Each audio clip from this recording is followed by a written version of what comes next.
na siya. Yung panalong niya na wala. Nagpapadyok. Pangalawa, Marunong siya mag-imas. Nagpapadyok. Kasi, Joke po natin guys. Joke ni Kuya. marunong siyang umimas kasi baka mamutipid ng gulo. Nung pangatlo, doon ako nasak sa pangatlo eh. Ang expert na mag-progress ma'am ay marunong maglaway. Alam mo yung sabi sa akin? Parodas. Ako natahimik. Ikaw ka lang sarang na... Ako natahimik. Imbis na ikaw nagpapatawa, bigla kang na... Natahimik ako eh. Kaya lalawayan para matulas. At pagkatapos patigasin, binalawayan. Kaya nang gulong, lalawayan. Ay, doon sa una ako na. Ang nasingaw. Para madulas eh. Ako natahimik ko sa ginawa niya yun eh. So, yun yung ano. Joker sige. Yun yung tatlong katangian ng Sa aming gulong. Okay guys, tapos nang gawa. So dito sa bayan ng Buena Vista sa lalawigan ng Marinduque. So guys, nakakat tayo ng Joker.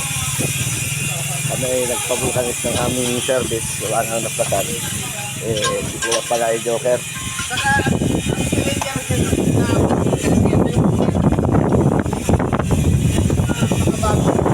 Stelo.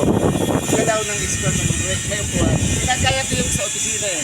Ako, kulong sa opisina umiikot. Opo. Dito ako umiikot. At lang pa nag-umiikot. Ako wala kang umiikot. So guys, yan guys, si Kuya. Anong pangalan mo Kuya? Kung sa inyo, Senior. Kuya akong senior, Joker pala.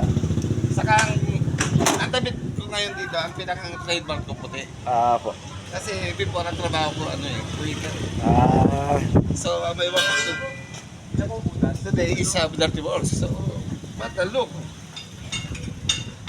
my dress is what? It's clean. And ito ang tanong, what parts of my dress become dirty?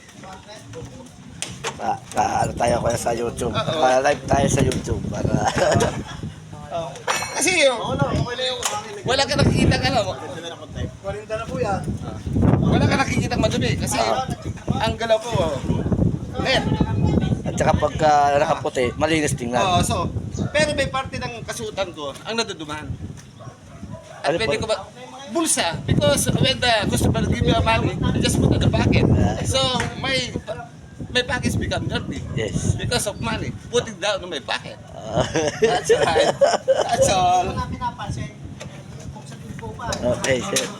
Yan si sir.